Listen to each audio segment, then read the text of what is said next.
Mhm.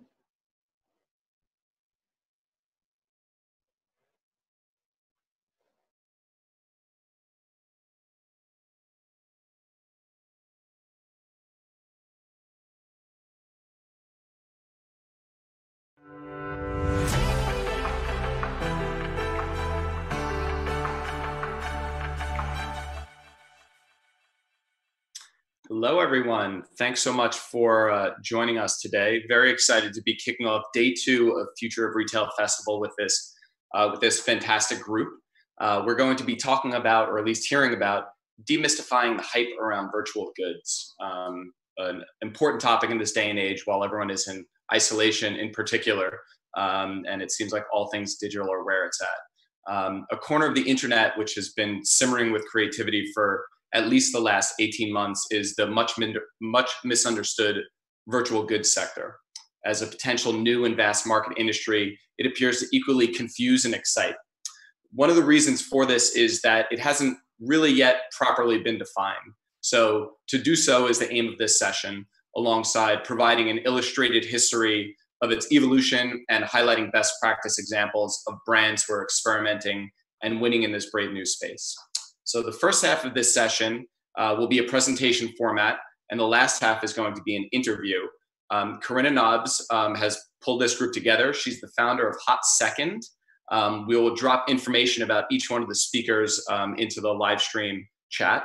And she's going to be asking speakers Riccardo Sciutto, he's a group CEO of Sergio Rossi, and Ben Demiri, who is the group CEO of Platform, to share their key stakeholder perspectives and personal experiences of working with virtual goods.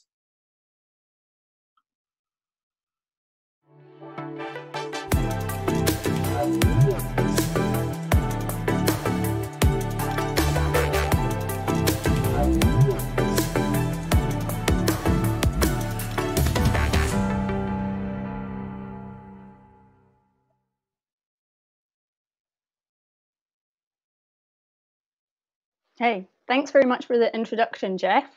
I'm super excited to be hosting this session, and I don't want to spend too much time with introductions or anything, so I'm going to share my screen right now, and we can dive straight into the presentation itself. I'm hoping that no matter if you are completely new in this space or if you've been operating this space for a while, that hopefully there'll be something for you that's interesting. So I basically want to cover 3 things. One of them is the story so far. What are the kind of key milestones in this particular story of virtual goods and digital fashion? Trying to explain a little bit what virtual goods and digital fashion are, because a common reaction from both people sometimes within the sector and consumers is, what is it? And should we believe the hype? So I want to hopefully try and provide a kind of a balanced perspective on each of those. So this is a super naive kind of like timeline diagram, which shows you some of the key milestones that have happened within virtual goods and digital fashion. And the first one on the left-hand side is if we look at Sims, the multiplayer simulation game, and also Second Life. And interesting that they both happened around 2007, where brands, Armani wasn't the only one, French Connection, Jean-Paul Gaultier, etc., spent quite considerable amounts of money, and ASOS also kind of in this space. However, the consumer demand didn't continue kind of through time. The next one in 2008, and you can see that obviously there's a friction or a kind of huge bubble of activity, as I mentioned in the preamble to what this session is about. Now, I'm sure some of you might recognize this CryptoKitty in the top section here. This one's significant because it is the milestone in the virtual kind of goods sector, which demonstrates that there is some kind of willingness for people to purchase goods which don't exist in real life. And there are many other examples out with the fashion sector, but I'm concentrating on this sector kind of specifically. In the same year, on the bottom, Carling's, the fast fashion European retailer, created the world's first digital collection. You can see the price point was very different. For those of you who don't know, what happened was consumers went onto the Carling's website, picked a garment that they wanted, made a transaction to purchase it, the money went to charity. And in return, within about 24 hours, they got an image of themselves e-fitted or e-tailored into the garment. And so significant was that campaign that people are still writing about it now and still referencing it. And since then, Carling's have done another activation, which I'll also talk about.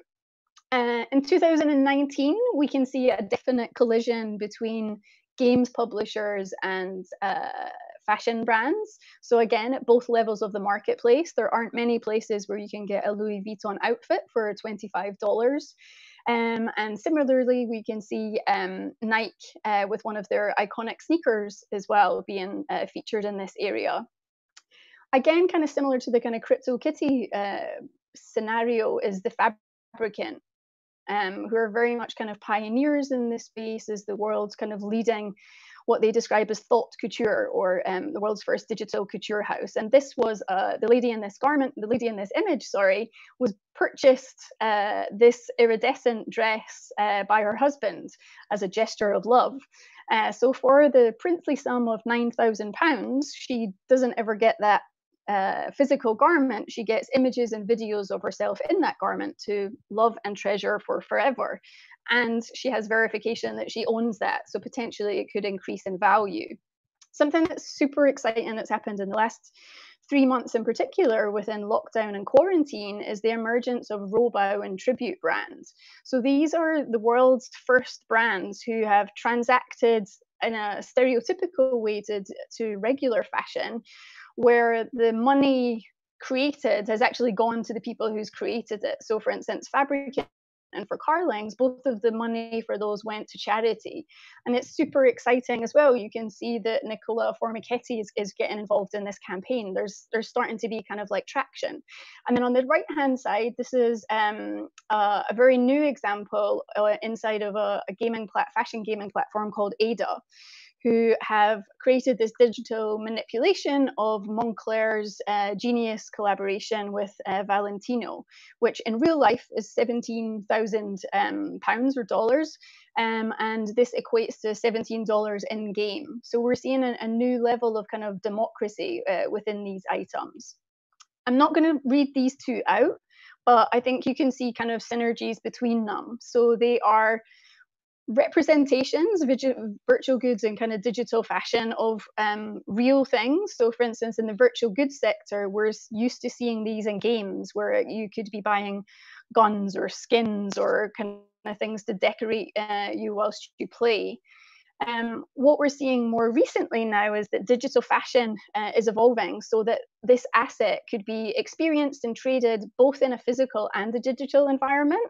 And there's multiple ways to wear it. So it could be worn on an avatar, or it could be tracked and layered to a physical body. And I'll show you some examples of that. So this is something I'm working on at the moment, trying to look at a classification of virtual fashion goods. And the way that I think it is significant to look at it is the garment digital or physical, and is the environment you want your user to experience the garment digital or physical.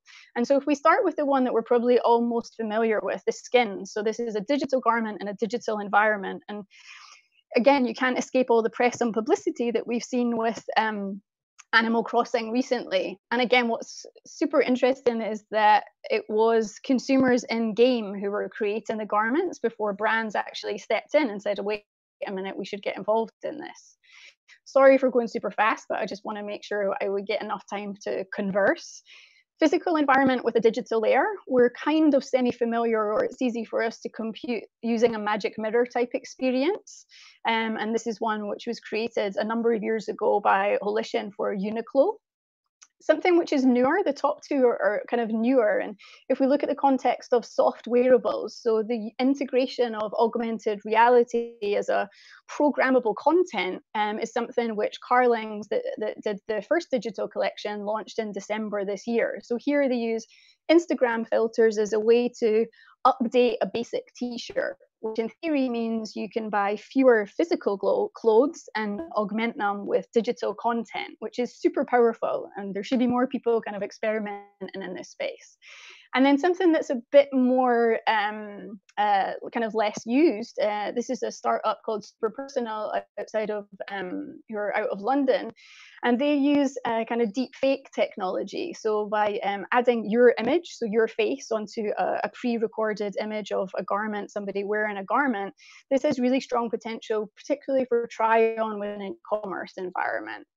So what is the hype? The hype is the numbers, and there are various different kind of estimations from kind of like 75 to 150 billion, but the numbers are huge. They're bigger than the film industry, etc. And that's what's making many kind of CEOs kind of like perk up and think, this is a sizable market, and it's also an audience that are could kind of grow into the brand.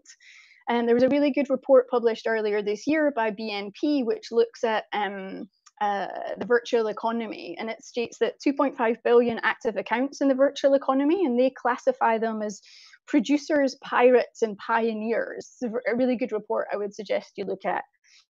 More recently, the impact of COVID has meant that people have really expedited their experimentation of digitalizing garments for potentially a showroom environment or a fashion show environment.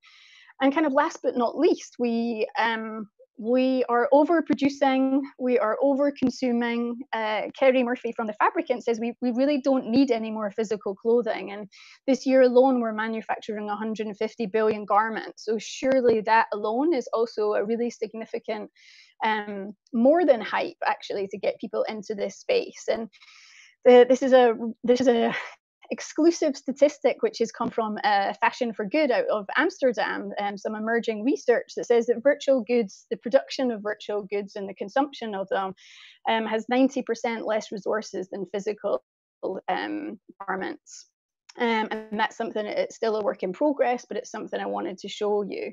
I'm not going to jump into this one too much because it's quite detailed, but hopefully what it shows is that there are considerable methods which range from economic to social, and also there are a range of use cases. So if you do decide to digitalize a garment as part of your sampling or prototyping, don't forget that you can use it in marketing, you can use it in a retail environment. You can give it as a gift with purchase to consumers so that they can start curating a digital wardrobe, perhaps, and play with their kind of digital twin. So what are the challenges? So the kind of the opposite to the hype, but also a space which it really has opportunities. Well, if you ask the person on the street, there is still a bit of the kind of head scratching, etc., about digital fashion. And outside of gaming, there's still quite a low interaction, especially in regards to actual physical, well, it's not physical, actual purchasing of virtual goods. If we look at the different try-on experiences that are there, so for instance, with avatars and not with avatars and body scanning, there are lots out there, but there are none that have been kind of like mass adopted or scaled as yet. And also, if you are a brand and you put your digital asset out into the environment, for those people who are skilled in that area, they can actually be quite easily replicated. So that's why things like NFT and kind of blockchain are an interesting way to perhaps get more people kind of on board. And again, I won't look at this, this one kind of in detail, but the digital fashion ecosystem is still really fragmented. There's lots of individual specialists in their space kind of doing their thing. And what we need to see is more kind of convergence and more people kind of joining together and kind of taking a chance on this space. So now I can breathe for a moment and I can stop sharing my screen, and I will ask Ben and Ricardo to switch on their cameras and switch on their microphones. And I'll also switch on my video. So thanks so much for joining us today for this. Ricardo, I'd like to ask you, first of all, so you've been a really early mover in this space. What decided you to move Sergio Rossi into this space? Why and kind of what have you done? Buongiorno, Karine, to everybody. When I joined the company, the first aim was to try to play with the digital, telling our incredible heritage story. Sergio Rossi has near 70 years, so we have an incredible heritage on the ground, but always the Italian issue for the company is how we can tell the story in a new way without destroying the past. So it's always very delicate. So we try to start with the customization. So already 3 years ago, integrate the 3D virtual goods and selling these shoes before production. So also trying to integrate our chain, because we have one of the only few company having internal production of over 1,000 shoes by day by hands. So there is a capability that this is unique. And when you can try to get this human capability, using innovation to get the customer, is the perfect deal. Always is a lesson every day. So, but I always tell to my team, I will be the person taking the responsibility and the loss. So you follow me, we do mistake, we are human, but every day we can improve it. It's my philosophy. We cannot be invincible, but we need to be sure that we are speedy to change and speedy to move on. Excellent. Well, I really admire that kind of pioneering attitude. And kind of similar question for you, Ben. So you've also been working in this space for over 5 years. How does Platform Me relate to digital and fashion and virtual goods? So hi everyone, and Karina, thank you so much for bringing me and Ricardo as a part of this panel. It is, first of all, a very well-versed topic, because believe me, as a company, we face challenges every day in terms of evangelizing on 3D goods in general and digital product creation as such, because starting from our core activity, and Platform Me is essentially a software company, and through our technology, we are digitizing and standardizing made-to-order approach across all the stakeholders involved. So we're talking brands, retailers, and the manufacturers including. And through that, basically offer, we give the ability to brands and retailers to offer a level of digital customization, digitally personalized goods, and digital collections. So consequentially, we understood very early on the power of virtual goods and the power of digital product creation to be able to obviously showcase, all these permutations. Say, if you're doing a product from scratch, it's virtually impossible to replicate that on a physical level. And as such, it has actually propelled a new unit within our business that is dedicated to propagating, to showing why and how the industry should be embracing digital product as such. Excellent. And if I can switch back to Ricardo and ask you, so being kind of early to go into digital as part of made to order, etc., what benefits have you seen within the business? Obviously, when you put in your project the customer at the center of your world, the best way to embrace it with the digital, you can be everywhere in one time. If you consider how many stores I need to open to be close to them, if you consider also the situation of the pandemic situation the last month, with the digital, you can be close to them. Obviously, coming from this heritage is always difficult, or is very challenging the positive way to find the balance. But the good point is that you can design collection. Was very difficult to evangelize my team, but you can understand designer always design on a fantastic paper with a fantastic pencil, moving on a tablet. But then I can tell them, I convince them, tell me, okay, you can offer more.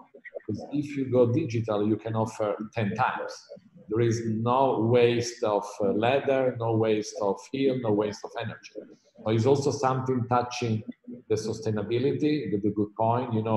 Our factory is already 100% green energy. So I love this point. But if I can also save that energy and be a little bit more open with the customer, and let decide what they like it before also producing. It could be also a good test, even if every brand has one direction and want to follow a direction.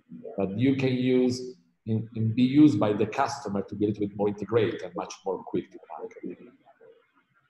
Amazing, thank you. And what, if I can ask you, what have you not done yet with digital that you would like to? That's not too everything. Not to everything. No, I'm joking, but all my team is telling me we did enough. I always tell them we did 1%, because you know I'm a positive person. Now, what I would love to do always is trying to get this incredible factory machine with this over 100 people touching the shoes. I want to find a good way to show to the public how it is, because all the people, they come to the factory, they are shocked, because you can see that one shoes is made by 110 steps to make one pair of shoes from 16 to 26 hours. So it's a piece of art. And sometimes it's very difficult to explain this story outside. So, and if you made like in a cold way, sometimes technology is cold. What the technology need to, let me see, upgrade is the coldness of the technology and the hot that is coming now. And the heritage and the made, they need to become a little bit more cold, not only poetry. If I can mix up this situation, so factory outside in a modern way, I will love it, because it means that you can also, my dream, follow your shoes in the line, in the chain of production, and see wherever it is. Really, with the person touching your shoes, and very soon it will be on your feet. Yeah, I think that's a really amazing opportunity. And I'm sure you'll probably have lots of people in your inbox giving you some ideas for that. Ben, if I can come back to you, you mentioned that you launched a new business unit called Digit, and within that you have created something called the virtual value chain. I wonder if you can explain a little bit what that is.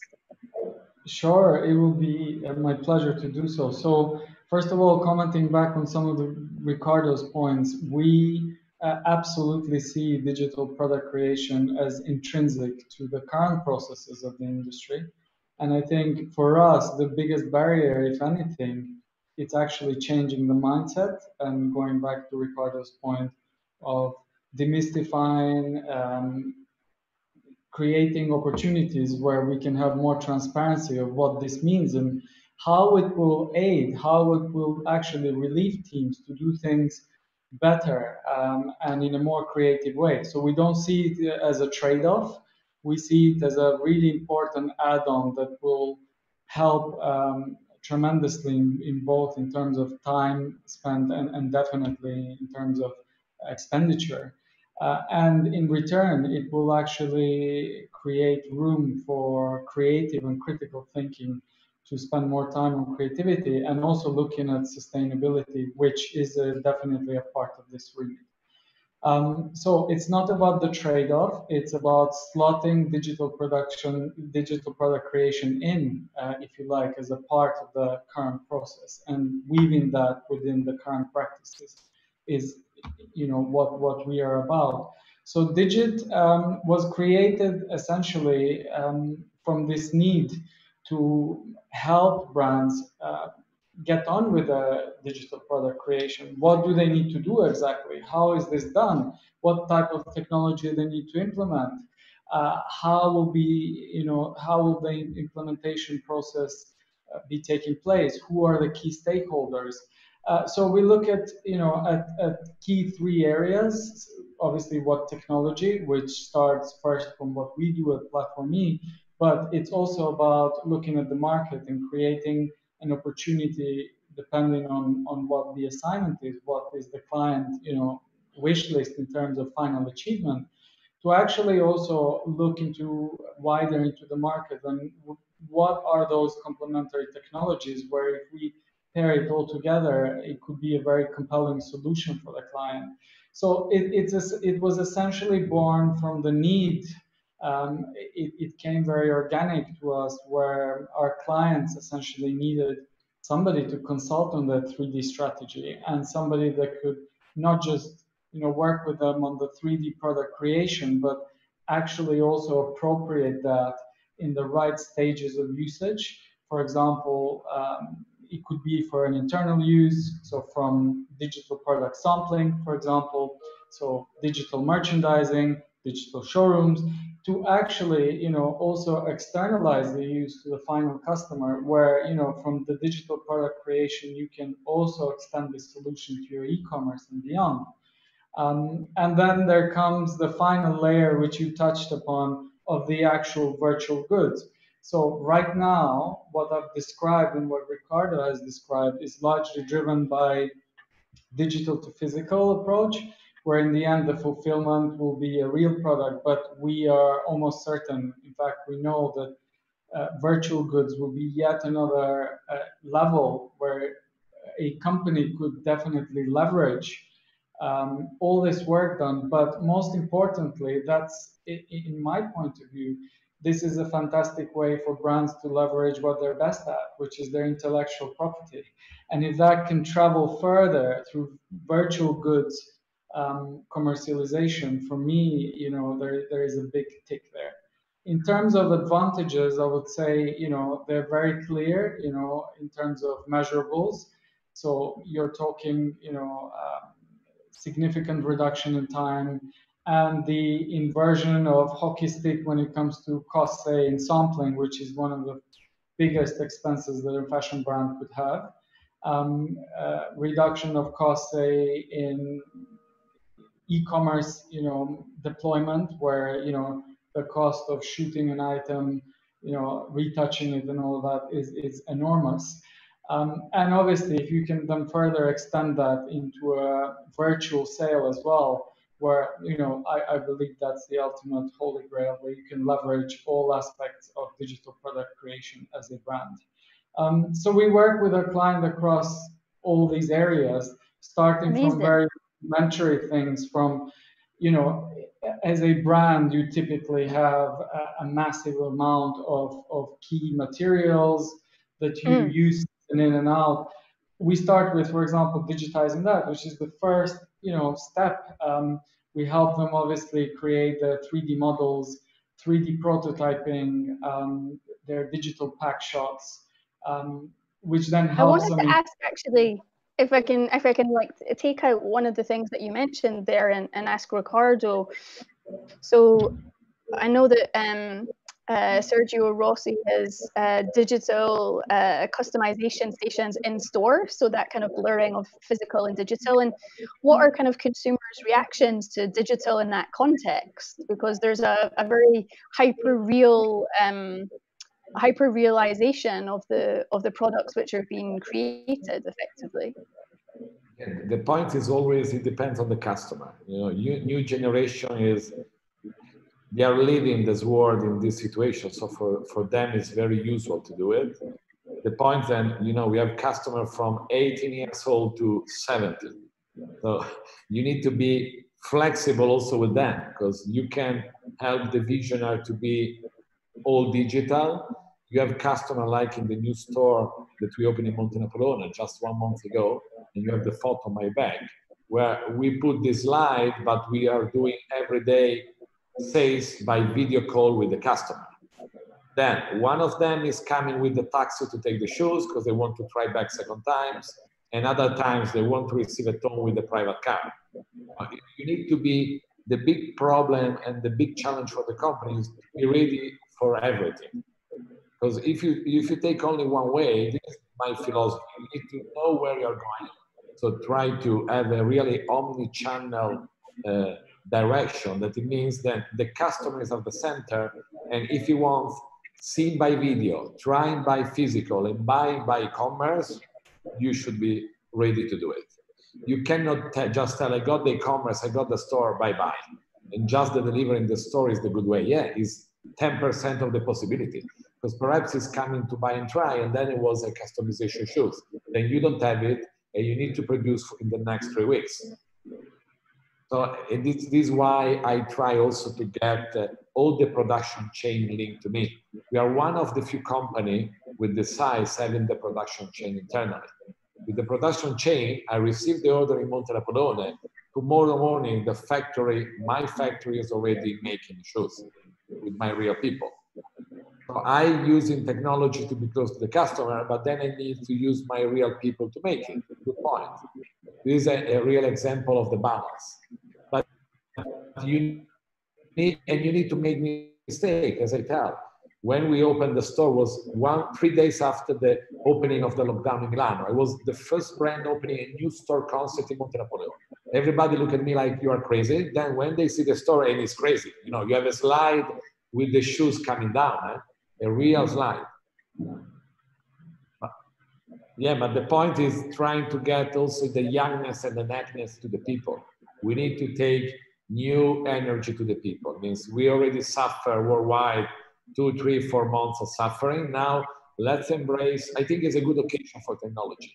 Because if we can embrace also in a positive way the technology, I think nobody was expecting neither ban with this situation that was negative in terms of personal economics, but in terms of innovation scale.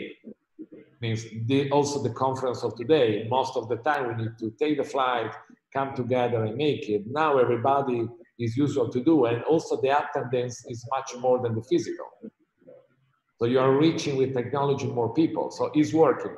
And I think human, they need to try, understand that it's working, taking positivity on this and making one step more. So this is the momentum of doing. Or you do now as a company, or you cannot do anymore. You don't have another challenge like this. Excellent. I really appreciate that kind of honest experience that you've just shared. We have a couple of questions from the audience. One of the first ones from Carl is, of the pirates, producers and pioneers, which of these groups is most important to driving evolution in this space? I guess my answer, and I'll ask Ricardo and Ben, is that it's the pioneers. We need the pioneers first. In order, or I don't know, maybe we need the producers first, and then the pioneers kind of like jump on board. You need to have pioneers first. The idea is coming first. If you don't have the idea, you cannot make any production. Obviously, then you need to have the production, you need to have also the pirates. I love it. But let me see, the pirates is to get new country, no? Just to take the boat and to go over there. But before you need to start with the pioneering idea.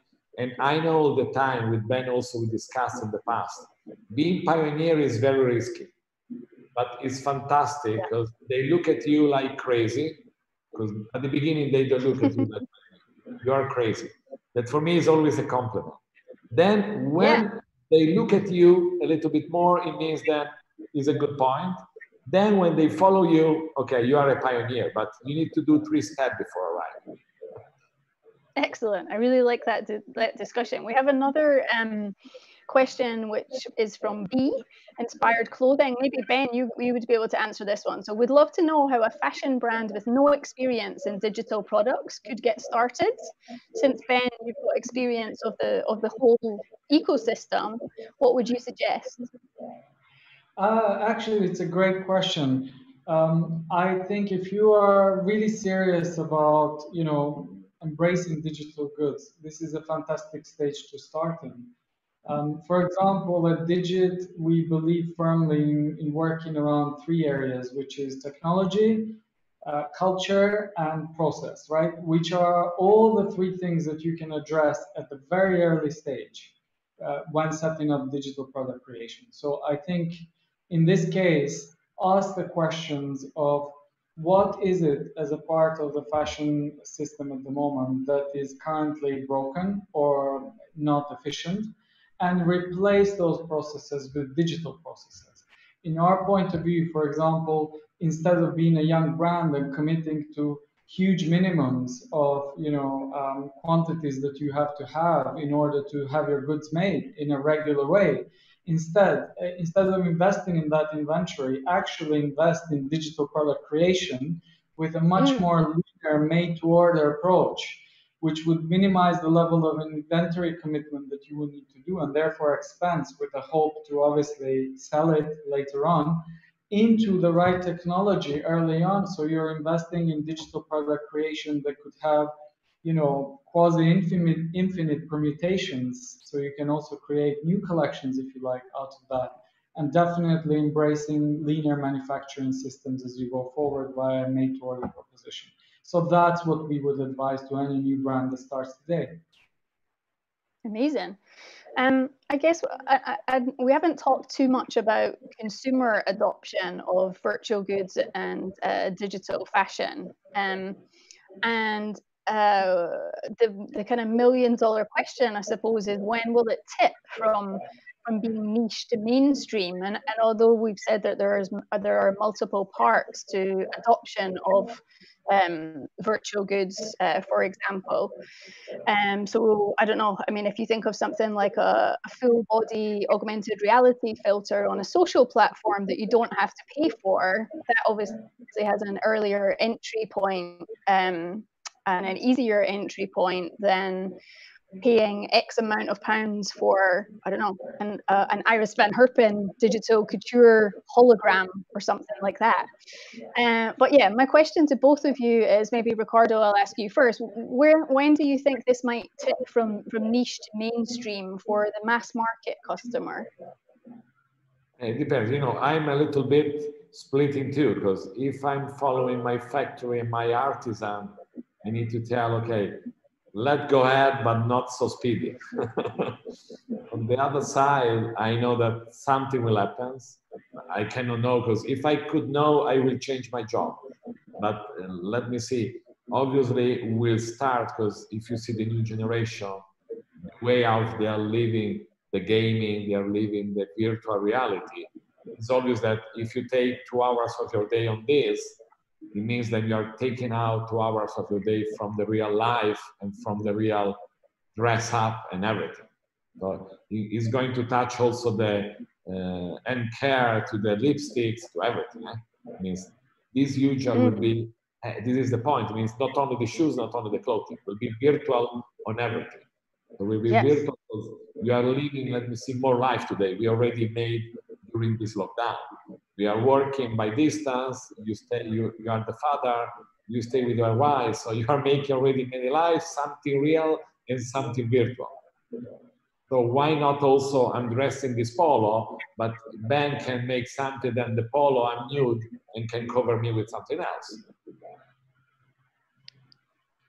Yeah, I think that's a very good thing. Yeah, so this situation will touch, and this is the reason why we need to be ready and not to tell it never happens. I never like the idea that, no, it never happens. It will be in 10 years. Perhaps will be in 10 years, but perhaps can be next year. You don't know also what's happened in the world. So we need to be ready also with small tests to do it, see the reaction. Perhaps you don't do anything, with small money, it never happens, but gaming, Ben, no, I believe a lot on Ben, on the gaming. Gaming for me, also in terms of making interaction with the customer and the staff is working. So with the staff, I see all the academy that we do with them using gaming technology, they're learning what is Sergio Rossi much better than making the test ABC. That is very evolving.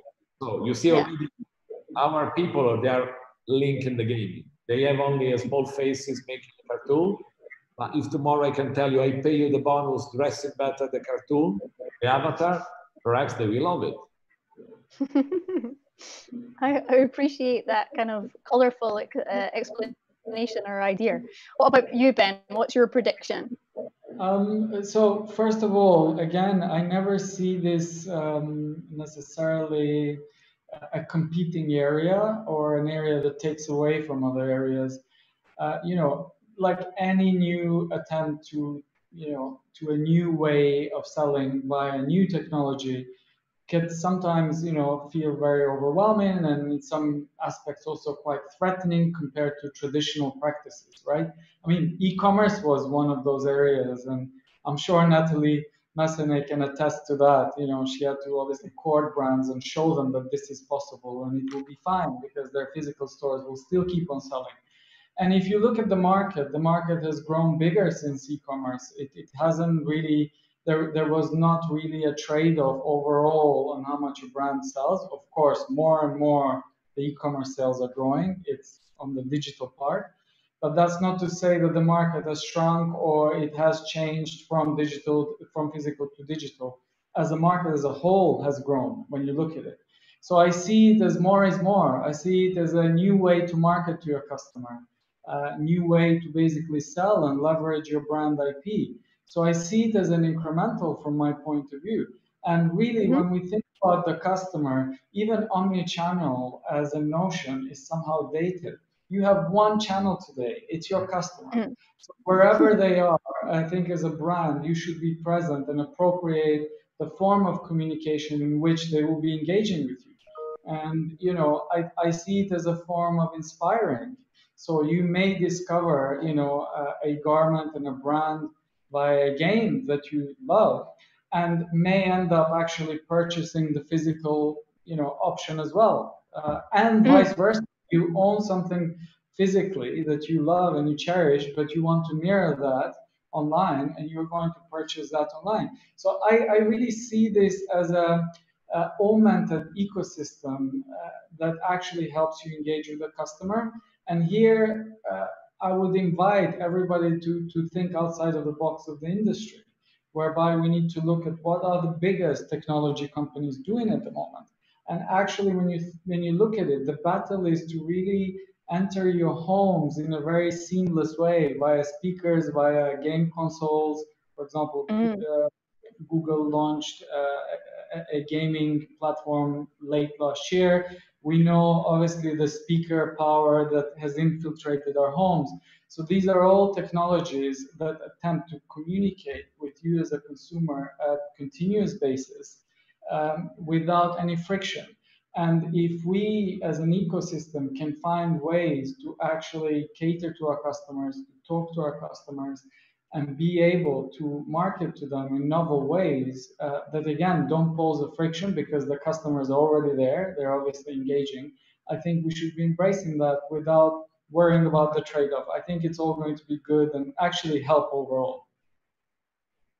Excellent. Well, I think that's a very positive note to finish on for this session. And I hope we managed to meet the aims of demystifying kind of this particular sector, and also provide a bit of a balanced viewpoint about the challenges and rewards of kind of getting into this space. So if anybody wants to get in touch with Ben or Ricardo, please connect with them on LinkedIn. I think that would be the most appropriate channel, first of all, and I hope that this might be the start of a digital fashion or a virtual goods discussion for everybody. I'll hand back now to the PSFK team to tell you what's next.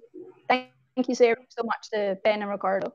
Thank you to everybody. Thank you so much. And it was great to be here. Thank you. Also for me, bye-bye. Thank you all so much, Corinna, Ricardo, Ben. That was fantastic. To all of those of you that are watching on the YouTube live stream, if you're curious to check this talk out after the fact so you can reference it, we will be capturing it and it will be republished on the link. So just subscribe to the Retail Innovation Week YouTube channel, and that is where you will get all your notifications. Thanks so much for spending time with us. We have another talk coming up in just a few minutes on this stage, probably about 15 or so. There are also talks happening on other stages, so see you shortly.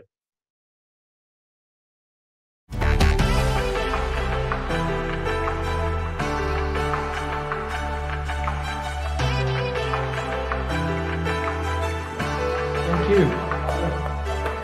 Ciao. Ricardo, are you okay to call you? Yeah, okay. Call me. Amazing. Okay. Thanks to you both. Grazie, Karina. Bye. Grazie. Ciao.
Hello, everyone.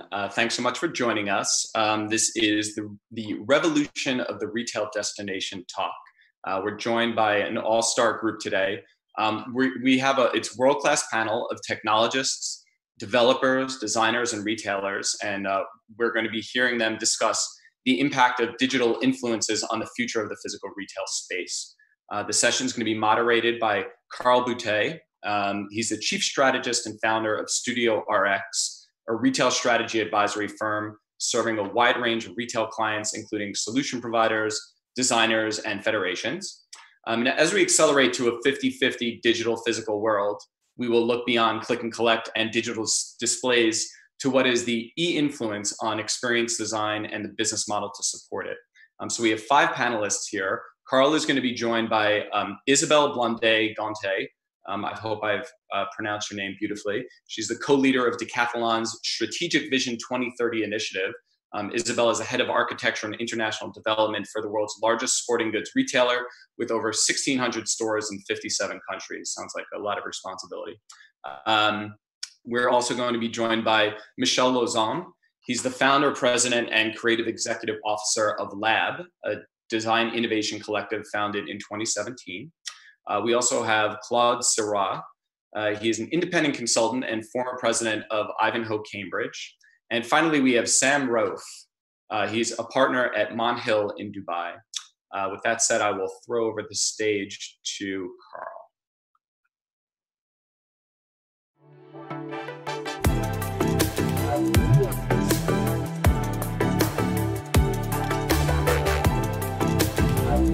Thank you so much.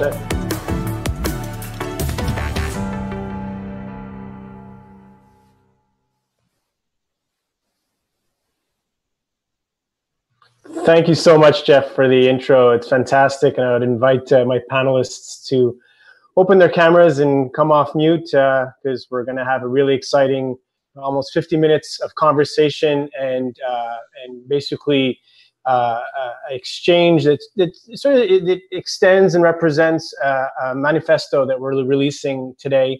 That is the culmination of several hours of think tank sessions that we did together, along with about a dozen of our counterparts around the world from different angles, but all concentrated on thinking about the future of the commercial destination, be it a mall, be it any kind of revenue generating property.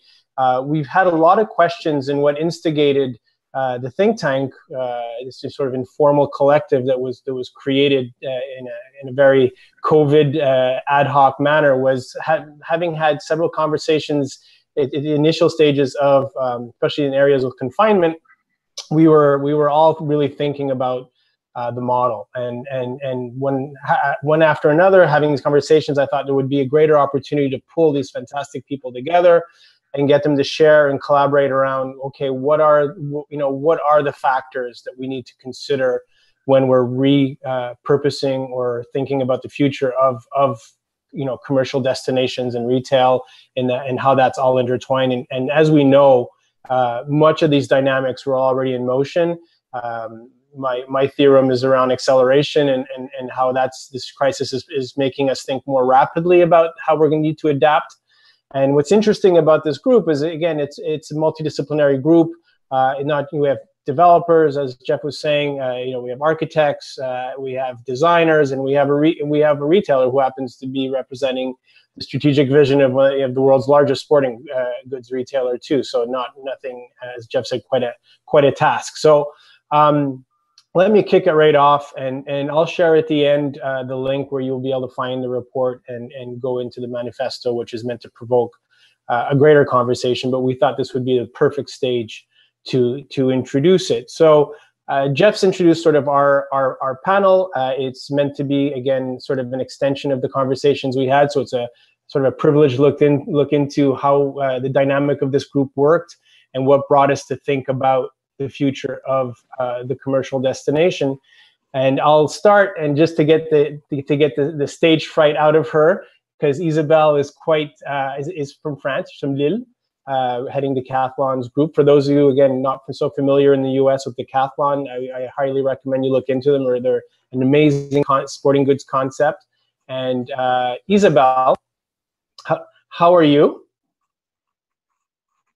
There you go.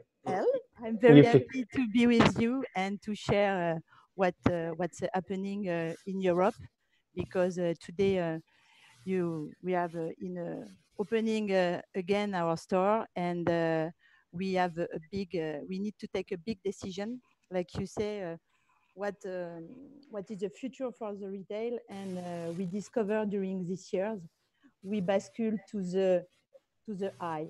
The people who are a mobile phone could be decide and say I, je, before we discuss more than real estate, retail, and we suggest a lot of for our customer. But now we move and we discuss more with our customer. We want to be more collaborate. We want to cooperate. And I think for me, it's a big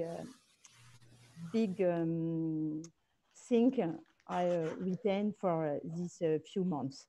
Right. So this kind of speaks to the acceleration, these initiatives at Decathlon, and this was sort of the theme as well, where it so happens we're in the digital piece of this conference. There's actually a store design piece that was more yesterday, but I thought it more interesting for us to sort of interject into this more e-commerce part of Retail Innovation Week, because really I think what we're saying even in this manifesto a lot is digital has really upended the whole purpose of physical retail. And what you're referring to right now, Isabel, is the I think that's great because it's clever as well. But the the I retail experience is really one focused on the consumer and leveraging these digital channels into creating the new physical experiences. And being an architect by trade, Isabel, you've spent the last 20 years with Decathlon sort of even thinking of new store formats, how to enter into new markets. I mean, this is in some ways a new market and a new format that we're now trying to merge into this sort of, as I say, this 50-50 world we're heading to, where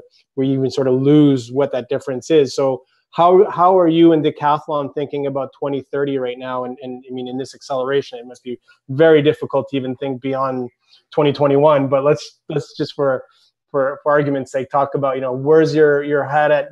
How are you going to leverage the I customer in the next couple of years? For us, it's very important to keep data. Like that's why the e-commerce is very new for us, because before we just have a mortar building, and now we need to learn about the click. And the last few years, we need to restart, to refresh, and to reinvent our business model. And now with the COVID, it's an evidence we need to move. And we see the acceleration of our internet website. It's first time, and like that, the people say, okay, now we do. And we need to reflect about how we can better understanding our customer. And all the new decision start about the people and the needs. And it's very important to understand personally the customer. Before we think about global, not local. We need to think about what the needs inside France, inside Canada. We are not the same consume. Before we take a decision for the global world. Now we reinvent a new business model locally. We have our offer change, because we don't think we don't have the same season. And it's for me, the big start is a way of living. We don't practice the same, and the digital, it's a big opportunity to give emotion, because now we buy on internet, we shop on a store, and when you shop an experience. You don't want anymore to buy a product. It's as you are in the United States and Canada, you know very well Starbucks. For me, this is you buy not a coffee, you buy the experience of a coffee. And for us now, we need to move to this, how you can give more emotion to our sportsmen, how we can give to a mommy to come to a store and to give, because no difference if I don't have experience that emotional, and the digital can help us to do that. No difference between a smartphone and our store. This is So maybe just again for the privilege of those that haven't experienced the Decathlon store, and I remember Isabel a couple of years, I guess 2 years ago, 2.5 years ago, when you opened in Montreal here, just outside of Montreal. I mean, the buzz. First of all, we must say in Montreal, there's a lot of French expats. So they was probably the most excited they'd been in a long time to see a retail format. And as surprising as it is maybe for people on the call to hear sort of your very analog references saying, you know, we're thinking about like Starbucks, and these are notions that a lot of retailers are already well engaged with. But a company like Decathlon's had so much success with large format. I mean, the stores are incredible. I mean, they're simple, but they're incredible. It was the first store that I saw kids riding around on bikes in the store. You know, any one of our other sporting stores, they wouldn't let you, maybe they let you sit on the bike just to see if the height is okay, but they sure as heck wouldn't let you ride around the store on it, or have a climbing wall, or have a gym in the back to try the rackets out. I mean, it really was a very analog experience. And I think you're also maybe downplaying a bit your digital proficiencies, because you are one of the first with RFID that I saw rolled out head to head. So there is some technology happening in the store, but what you're pointing at is you need to maybe find a way to better leverage it to personalize and maybe hyper localize what it is Decathlon wants to do over the next couple of years. Exactly. The big point for us today is be there where we are needed. And I think we go outside of the store, not anymore. The store, it's just a way of express a business model. We need to have a lot of things. We are not a retail, we are the product factory. And yes. We change our mindset about that. We want to begin a brand, not only a signage. And that's why the digital change our mind. The digital is amazing tools to be more closer to our customer, to understand better themselves and to understand them. It's the data help us to be more precise. We want to be more customer services and to be more closer about individual. We want to be take care about now about our customer, to be safety, and the digital is a big issue for us. And now I'm working on a new concept, and we want to take this point, safety, to work differently with the fitting room, to work differently for the catch line, and for us it's a new rules for tomorrow. Right. No, it's fantastic. And another point about Decathlon for those is the vast majority of what's sold, and especially in certain formats, 100% of what is sold is produced in-house. It's private label. So it's really end-to-end vertically integrated retail experience like none other. So the business model evolution will be very important. But you spoke to something interesting here, and we touched about a bit on the manifesto. And I'll go to you, Michel, because I know you're working a lot on this in the current crisis. Is security, and how are we going to think about security in the context of the digital integration, the business model? I mean, there's a lot of moving parts, that we now are having to quickly adapt. And I know you've designed some of the largest retail experiences with some of your previous roles, and now you're doing this with Lab, but you're assisting. You've got some great concepts around using public spaces. So that's obviously a security first, which I think is for the next, for the foreseeable future is going to be the top priority. So how are you seeing this, Michel, and how does this sort of imbrick into this new digital, infused reality that we're all expressing here? Well, I think that the idea of we have to address the security, and we have to, of course, be very nimble and very agile and do it quickly because it's on everybody's mind. But I think the true top performers are going to be the ones that are going to be able to segue this into the overall experience of all. If we look at a Maslow pyramid, we would say of our customer or our people needs, is that security is at the bottom of is the base. Because if you're not secure, either physically or psychologically, you're not receptive to much because you're in danger. So you're fight or flee. So I think that to address the securities, of course, and this has been done recently as quickly as best we can, because this is an emerging field of contagion confinement. So we're kind of touch and go on this. But I think that the ones that truly perform are the ones that really to weave it into a more compelling and comprehensive experience, where you also have, you know, cultural, behavioral, emotional things. And I think that Decathlon has, I think Isabelle is underselling a bit her physical platform, because also their physical platform had a revisited value proposal, where it talked about their values, and it interfaced with the client and the customer on issues of not just sports, recreation, but also well-being and health and being active, and also interfacing and having a dialogue with the community and the context. So they were already in the analog format in this, in this revisited value proposal in their stores. So I think that in the short term, of course, if we go back to your question, we need to solve all these issues of, you know, distancing and managing entry and sanitizing the spaces. But in the midterm, very quickly, we need to think about the other dimensions of the human experience. In workplace and in retail, it's the same thing. So if we want to open up shopping malls, and we want people not just to buy, because we want people to shop. Shopping is a social experience. If you go to the shopping mall just to buy, then maybe we're missing out on the main attributes of why we're doing a physical space. Definitely not to fight or flee, as you put earlier. We want to go higher in the we want to go higher on the needs, and I want to explore. I'll come back to Michel, because what I always liked about within the group, your perspective was very almost like an urban development. You've always had a very broad sort of view of the role that commercial real estate and retail plays into like a larger equation. And we'll get back to that, but you just touched on something that I think our friends Claude and Sam, but I'll go to you first, Claude. I mean, you know, the destination, I mean, what created a destination?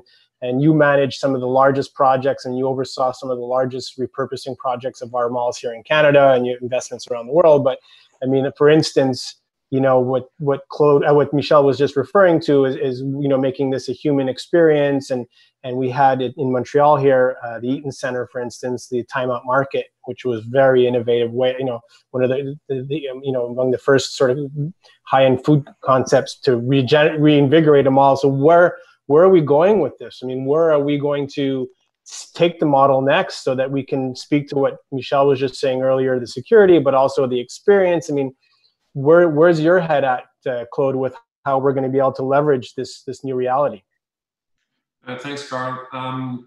Well, as you pointed out, and as Michel pointed out too, we were spending a lot of time around fun, food, and fashion. Those were the big themes around, you know, our shopping center environment. And we were focusing a lot of our efforts towards bringing memorable experiences around food, fun, and fashion.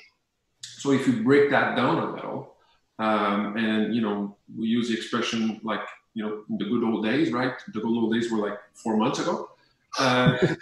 So in essence, that's right, time flies. So in the good old days, everything that, you know, we were focusing a lot around entertainment, around bringing new experiences to our shopping environment that would attract a new type of consumers as well. The food, you pointed out, everybody was, you know, moving hard on food and bringing food experiences. You know, in our portfolio previously, it was anywhere around 8-9% of food F&B in our malls. But then, you know, you compare it to Asia, which was, you know, 20-25%. So what does that mean now under the new world going forward? And then fashion, last but not least, fashion, who's, you know, obviously under a lot of pressure. There was already some sort of a polarization in fashion with the high-end and the value-oriented retailers prior. I think this whole crisis now has brought up a lot of, you know, unfortunately, some of those retailers had issues that were not necessarily facing head on, and then now, I mean, it's hitting them hard, unfortunately. So, but I'm of the opinion that going forward in every category that we will have new champions, the ones that will be able to navigate through these times, and then find ways to reallocate capital, and having, as always, top of mind the consumer in the middle of every decision they make. You know, I like to use the analogy of, you know, we went from an economy of peace to an economy of war. I mean, right now it's like fight for survival, vs growth, like, you know, we were before. It's fight for margin. We're in a time where, you know, everybody is under pressure to generate and, you know, recover the cash flows that they used to have, to vs generating top line. And then moving forward, will be differentiation, niche, vs being everything for everybody. So for sure, this will, you know, every category will move along, but it's like, you know, we haven't gone from 2019 to 2020, and everybody would like to skip 2020, go to 2021, right? But we went from 2019 to 2030. Right.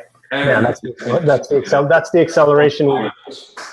That's the acceleration we've been talking about, and what I think you're getting to as well is what you're insinuating under all this is that the business model as well is going to be a, you know, we're talking about where margin is generated and where value is created. I mean, that's really at the core of the business, with the value proposition, and the business model is going to be impacted. And then we'll get back, because I know you have some interesting thoughts around that too. We'll get more specific, but before that, I want to go to another part of the globe and go to the Middle East, and Sam, who's also a great contributor to the group, because in some ways, Sam, I mean, you were working on, you know, we're talking about 2030, but I feel like projects that you were involved with, like Dubai Mall and whatever in 2015, without getting into any of the sensitive data. You know, knowing that the business model, you were already seeing sort of the pressure on the business model, even in the best of circumstances, in economies like the Middle East or Dubai or Abu Dhabi, which were thriving. So, you know, where's your head at now within this acceleration? Are you going to 2040? Well, first of all, thanks for having me, and everybody welcome to Dubai. It's around 45 degrees here. However, on your question, as you said, I think with the nature of the larger scale mixed-use development, and with all of the transformation we are seeing here, we always tend to think the next 10 or 20 years. And I think we put for ourselves 2040, 2050, not because we see these trends are evolving that fast only, but because we wanted also to capture a high value for the longer term. As you rightly said, with all of this disruption and change from physical buying to e-commerce, the channels to personalization, I think arguably the only thing that didn't really change is the lease contract. And that lease contract, if I take any old format of a mall in Canada or in the States, because they started this sophisticated model first, it will look like any lease contract in 1980s. And that's the questions comes to mind. We change what we are offering. We change the structure, how we can really change this. And I'm not talking only and merely about the commercial terms, but what each party, when we say landlord and tenant, are really today offering to the other party, and how they can capitalize on the success of each other. We talk about the data, definitely with the landlord having access to the more data, I would say, from all the tenants. Looking at the tenants, looking at the things maybe from different perspectives, but I think definitely it's presenting the similar, I would say, two forces with digital and physical. And today, it's the argument of physical and digital is no longer, I think, relevant. We agreed that the digital and physical will feed off each other, and together they will create a very progressive, united model. This model, I see it creating value and influencing change of both the models, but more focus on how each of them can really influence the change of the other. How can really the lease contract or the mall start really looking at the traffic of a mall versus the traffic online? Can you really adopt such a way of thinking to start really charging some of the percentages from the sales or from the traffic footfall to the tenant.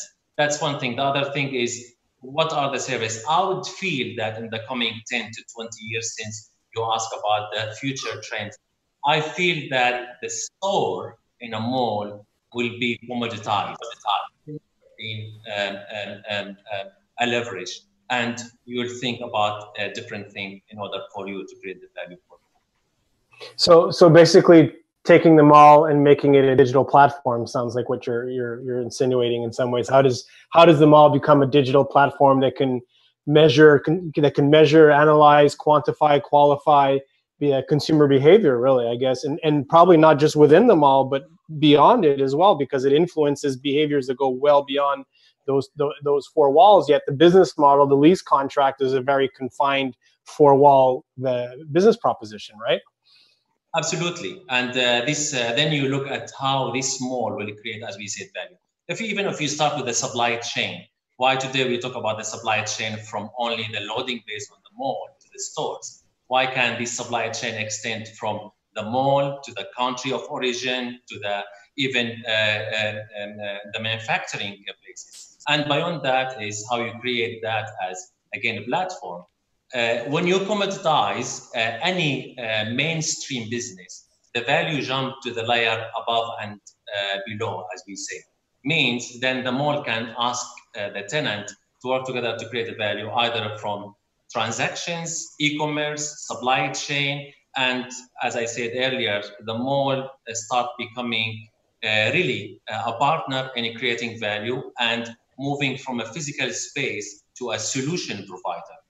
What solutions you want? The mall is connected to the traffic on a country level, not only on a store level. And of course, with the value you are creating with all of your tenants, then you can tell them, okay, here's IBM, moved from only a hardware to a solution provider.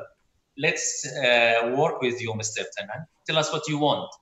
Here's the physical space. Here's the digital platform. Here's the supply chain. Here we can help you with capitalizing on a city level. Also, we can look at the footfall of the mall and we redirect this flow in order to create a value for you. And guess what? We can go to the origin country and we can bring for you the shipment of things rather than everybody. And again, working on a mega malls like Dubai Mall, where you have 1,350 stores, then you would ask, how complicated is the logistics supply chain?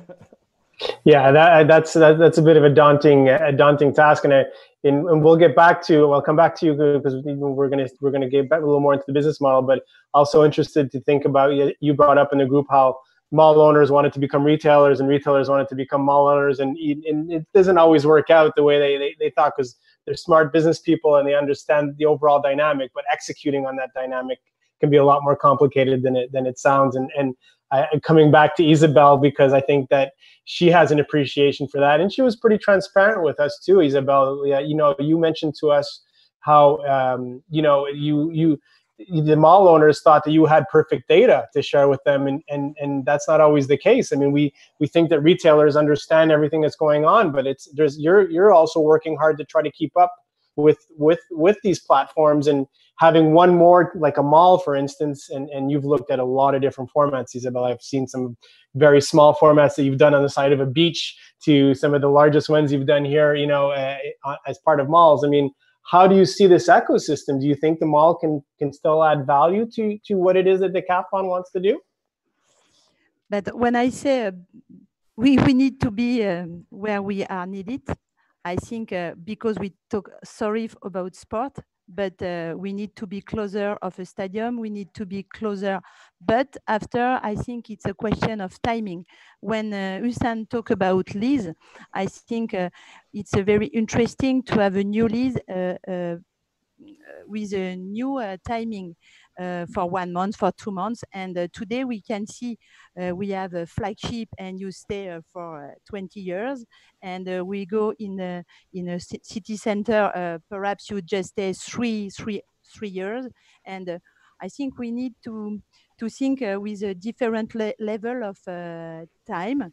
And today I work about a new strategy. 2 years ago, we have my little Decat around a container. And what is interesting is how we can compress our offer in a very small format, and after we can have a big flagship in a commercial center. But I think we need more collaboration. And last time Michel talked about altruism. I think it's very, very important to be all around the table. Now we manage a project where Decathlon is close. Citadium is another retail sport, but we are complement. We are not. We want to be partner, not back to back. And I think it's important, like to a marketplace, to offer the larger choice when we are no boundary. I think it's very important to be more closer and collaborate, to be singular. My point of view, it's how commercial center become singular, because you are in Dubai and you have a special thing. You are in France or in Lille, you have a specificity. And I think it's very important to reinvent the future retail with the local people. It's my point of view. Yeah, and I listen. I think Decathlon. I see Decathlon across Africa. I see, I see posts from there, and it already feels like they're getting very close to the community. What's popular in Kenya obviously isn't the same as in Dubai or as in Lille. Although there are probably some, a tennis racket's a tennis racket, but I mean the way and where it sort of comes to life might be a bit different in the context. Each time we have the same product, but we didn't go with the same format and with the business model change. We need to adapt. If we don't adapt our business model locally, it's not okay. Oh, yeah, Michel. I mean, Isabelle was just saying. I think it speaks to kind of one of your passions again of creating larger experiences, and now you bring a sporting store to a stadium. Obviously, seems very. A great approach. But I mean, how, when you look at urban design, what is more and more the purpose of the commercial destination within this larger scope, where it's, there is the store next to the stadium, there's the store next to the office tower, there's the community centers. I mean, there's this really interesting dynamic, which is either urbanizing or deurbanizing, so depending who you want to listen to. But where do you see the sort of in the overall, the bigger picture, what's the role of the commercial center going to be, within this very diversified dynamic? Well, I think that's exactly the point. I think that our model right now, or the platform, we're at the end of a cycle, and I think this has happened before. And I think that we need to, at this stage, to rethink how, because the mall is a platform. It used to be a department store, or there's still department stores, but they're struggling too. And there's flagships. All of these are areas or trade platforms, or a theater of operation where people exchange goods, and that's, if you go back, if I give a historic perspective on this, back in the Middle Ages, and this is a long time ago, the Hanseatic League in Northern Europe were building towns. They had a navy, and these were trade people. Why were they doing this? In France in 14th century, they were building towns and fortifications and walls and housing. Why? To create an area where people could trade goods and have social relevance. It was irrelevant. It was compelling. People would live there. And then once you build that platform, then the revenue streams come. So again, we're a bit at this stage where we need to rethink. And I think that the retail platform of the future, I think, has to have altruistic usefulness. It's right. And when I'm beyond the transaction, beyond the lease. I think if a retail destination wants to be the place to be, it has to offer something to its community. It has to be relevant. It has to create value for external stakeholders also, not just for the shopper. So I think there are ways of doing this to create that external value proposal to a wider constituency of stakeholders, and still make it profitable. Right. I think the platform needs to become irresistible.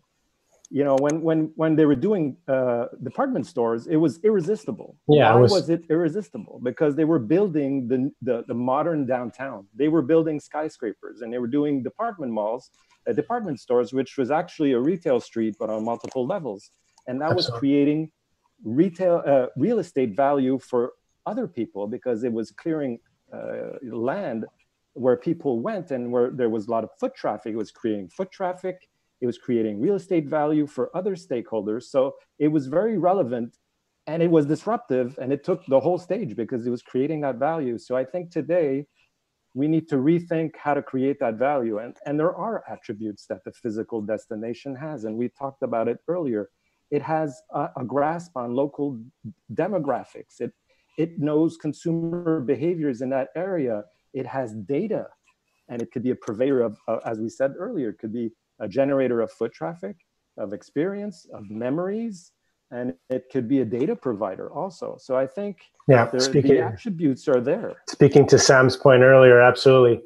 So Claude, the question I keep on getting, and I'm sure this is what you're getting, as especially now as the independent consultant who's seen the back end of the complexity of doing a lot of what Michel just brought up. I mean, the first pushback we always get and is the terms, the horizons. And I think that's sort of fundamental to the stress we're feeling right now between the tenants and the landlords. We're working on different horizons. We're working on different business models. One is very variable, one is very fixed. So the comment I often get from the developers are like, how am I going to value my asset if I can't predict revenues in a stable fashion, sort of like any other asset class, where I want to have some sort of predictability built in. What are you answering to these people thinking about how the model is going to have to evolve to better meet that variability?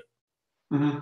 I mean, what we're going through right now, will this be the electroshock that was needed to reset the foundation of a relationship between a landlord and a tenant? There is no doubt in my mind. I mean, it's very conflictual right now. There's a lot of tension, and then hopefully out of that tension there'll be solutions. And Sam alluded to some earlier that will come out of it. Obviously, for me, you have to understand the food chain, right? When you start and you have the idea of building a new project, okay, you have to, you go and then you have to have your capital to build that project. You have to go and then borrow money, and then everybody's going to look at, okay, what is your income stream going forward, and how solid, predictable that income stream is going forward. So that whole food chain. Right, and then at one point in time, you have the appraisers are going to come and say, okay, your asset is worth X compared to how much you paid to build it. So you have that entire food chain that I think needs to be revisited somewhere, somehow. And then Sam alluded to it earlier about data. Absolutely, data will have a key role to play going forward between the landlords and the retailers to openly share that data. But I'll add another layer to this, which is trust. Okay, I mean, trust is like love, right? Both people have to feel it before it exists. So right now, that trust is not there, unfortunately. We've had experiences before where retailers are reluctant to share data, and I'm hopeful that going forward, they'll be more open to share data, which eventually will allow everybody in the ecosystem also to have a different perspective about sharing risks. You alluded about developers stepping into retailers' shoes and buying retailers. Yes, we can have another hour and debate, why they're doing so. But at the end of the day, is this defensive? Is this offensive? You know what? This is, I think, the way to go in making sure that they understand, that we all understand what people are going through now, in ensuring that they offer an experience that will allow the convergence of offline and online, and the logistics that also was alluded to earlier. So yes, the fundamentals behind the relationship between landlord and tenants and retailers will need to evolve. And I think the circumstances are forcing it going forward, which will establish the base of a new relationship between the parties, but trust will have to come into play, and data will be will play a key role, and then then we'll be able to have a different look at how we develop, manage projects going forward, and continue to bring memorable and experiences and wow the consumers that come and shop into our shopping environments. And hopefully find ways to monetize all that and still clear some, have some money left over at the end. Yes. Sam, so I mean, this kind of speaks exactly to some of the stuff you're involved in. You're in a good position to be between those two realities. Often, I think you were sharing how, and what Claude was just alluding to, retailers wanting to become property owners because they feel they have better control, and so that sort of eliminates the trust paradox that Claude was just referring to, and vice versa, where the mall owners are saying, hey, we can do retail as good as, we can buy brands and we can represent in parts of the world, be the brand and the location at the same time. I mean, how's that experiment playing out for you? What do you think this acceleration is gonna create? Is it adding value, or is it just making things worse?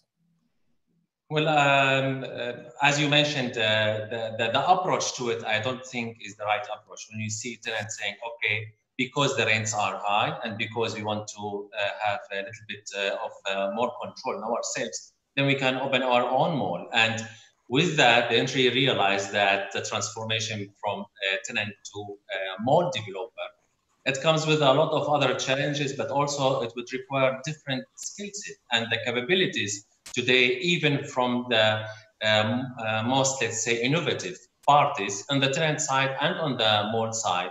You would require the base of experience on how the physical space and everything in terms of operation, all the way to the e-commerce or the online platforms for a mall with the integration of the city would work, and also thinking about how this model would evolve. So it's not easy really just to, let's say, to escape the commercial terms or the control, or to get more data to jump on the other side. Now, don't forget that each party, either the tenant or the shopping mall developers, has a lot to do. And I think if each of them focus on their roles and their future changing role, that will really benefit both parties, because all the, of course, traditionally the shopping mall developers, when they jump to be retailers, they started with the big boxes in order for them to create a competitive edge. So lots of examples around the world of malls who owns a sister company as a retail that really trade in the supermarket, in the cinemas, in the entertainment. So it gives them the leverage. But again, I don't think today, with all of these models and brands, you really fall short of attracting or bringing the right brands. I just wanted to link this to one point was mentioned earlier, which is, again, we come back to the model, commercial model or the agreement model. We come back again to the trust. If each party trusted that the other party will give them the best service, we come back to the solution providers, and this trust will automatically be translated into each party really believing that they will do their part and they will let the other part really work. Now, my last point in this question is back again to the structure of this big destination.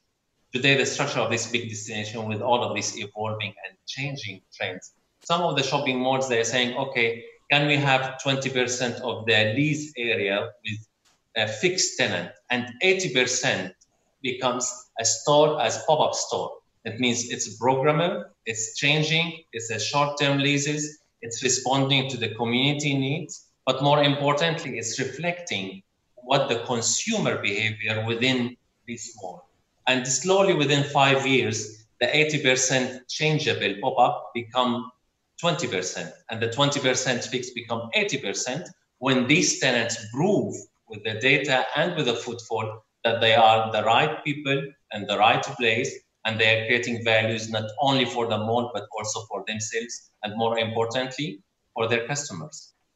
Yeah, it reminds me last year on the at NRF presented a report that Coca-Cola actually had commissioned around the future of the convenience store, and what came out really was a report through Kantar was that the store, the format of the store literally had to change. I mean, even during the year. So when we're talking about variability, agility, percentage of space occupied, I mean, we almost have to come to a place where we're going to be able to build these large destinations that can sort of expand and contract, or at least or adapt to the time of the year. Is it more logistical? Is it more consumer facing? And sort of, so there's a lot of interesting ideas around that, but it's hard to move a wall. I mean, that was literally what the outcome was. You're going to basically need stores that you're going to be able to move walls, because your purpose through the year is going to change. So we're wrapping up. We're in our last 5 minutes, and what you just brought, Sam, as well, reminded me. I wanted to, we just look at the two big news stories this week in our world. Lululemon acquiring a technology fitness company. Brookfield Properties yesterday announcing a major investment in a 3D clothing sizing group, so that you can just walk in, get size, and right away know what you're going to. So it sounds like not only are retailers wanting to be, thinking about becoming commercial developers wanting to become retailers, everybody wants to be a technology company, because they recognize that the value, the way they're going to be valued going forward, the multiples they'll probably get from investors, if they're even considered remotely being a technology company, I think is going to make them greater, but also makes them more agile and less dependent on just one format. So it's a big question. It's something that maybe our next manifesto we're going to have to see is can the commercial destination become a technology company? And we had some people in our group, including some data scientists and AI people, that were, I think, very prone to that approach. But I still think from the conversation we just shared with the group, this very stimulating. The idea is there's still a lot of physical, emotional, altruistic purpose to a destination that goes beyond just what ones and zeros can probably deliver. So on that, I just want to quickly 1 minute wrap ups, starting with you, Isabel. Any last words, any things you want, and then I'll share the link for the manifesto. Isabel. Yes, sorry, I have a problem with my microphone. It's all good. For me, the last point is sustainability and safety. I think during the Vision 2030 with our group, what is a very revelation, it's people want talk about health. And I think it's before COVID. And we have two pillars during the vision will be and was digital and sustainable. And I think it's two filters to develop our company tomorrow. Absolutely, and it is something that's important to talk about. I think we didn't one of the short-sighting where we were short-sighted in this manifesto was talking about sustainability. We had one colleague in Singapore who's an architect, Jean-Sébastien, who cares a lot about that and wants to use this as Claude was talking about the opportunity for a reset in the business model. I think there's a lot of people that are hoping this is going to be a reset as well towards thinking more about sustainability and healthy living. Michel, I mean, that's sort of your thing too. I mean, what are your parting words? Well, I think in closing, I think that the leaders of the next value leap are going to be the ones that are going to create that new platform. I think it has to include outreach to city and community. I think that's an essential, and local relevance. I think that's a thing. I think that data is an essential component to be a data provider. To come back to the purpose, also to be a foot traffic generator. And I think it needs to be, of course, sustainable and more resilient, for sure. And I think more agile. And we've done this right now. I think something that's very deep and going to be very prevalent in the next wave, and even in the next 6 to 12 months, is going to be agile retail, pop-up, quick time to market, test, prototype, measure, correct, repeat. I think ephemeral adaptive retail is probably a big component of that next platform. Right, which is pretty much the startup playbook you just described with the whole agile sort of framework that we were referring to, and tying into that the sustainability piece, which makes it that much more complex. Claude, final words? In closing, I would say that let's not look at what we can salvage from the past, but what we can, become in the future. Let's push boundaries, challenge convention, and dream of what the future can be. We're going to be bombarded with all kinds of negative news, in the coming months, but it's an opportunity not to be missed to redefine what our business is going to be, what our industry should be, what our partnership with retail partners can become. And this is a golden opportunity to shake things up and look at the future. Yeah, absolutely. We have they say the old Churchill quote, "A crisis is a terrible thing to waste," is probably more true than ever, and especially when we think about how, maybe the expectations from the investors might be a little more open than they were a year ago into how they want to, in what formats they want to invest into. Sam, final words. Well, I think we very much define our business model on what we produce. And I think the future will teach us to forget about this and to focus on how we produce things and why we produce things. And that will link to the solution system because that will define the relation between the shopping mall developer and the tenant in the future. Thank you so much. So, I'm just going to share. So we basically have this report available on studiorx.ca, or a manifesto, as we called it. It's a short, it's not a long read. It's just sort of highlights some of the thinking you just saw, and it's available for download. And we're not asking for even any information. We just want to share and get the conversation started. And there's a comment section in that on that page where you're welcome to come and share. Call BS if you want to call BS on us, improve our thoughts, bring them forward. I think the important thing here there's a very optimistic view that came out of this past 50 plus minutes of where we can go from here, and how we can sort of rethink the purpose, the design, the business model, because it's not, it's going to evolve like everything else. It needs to evolve.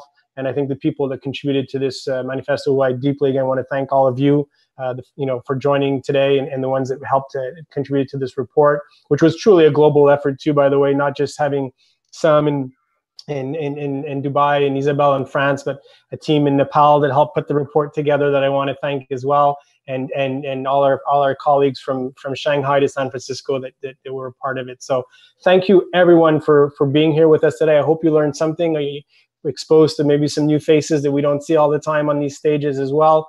And more importantly, some new thoughts and inspirations. So thanks, Pierce, Jeff, PSFK, and all, and hope to see you again sometime soon on a stage somewhere around the world. Thank you. Thank you. Thank you to all of our guests. Appreciate you participating in this conversation, and thanks, Carl, for helping to organize everything. For those of you tuned into the YouTube live stream, if you look in the chat, you'll see we've dropped in a link to the PSFK main stage where the conversation is going to continue for the next few hours. Also, a link to studiorx.ca for the manifesto that Carl referenced. Thanks all so much for your time.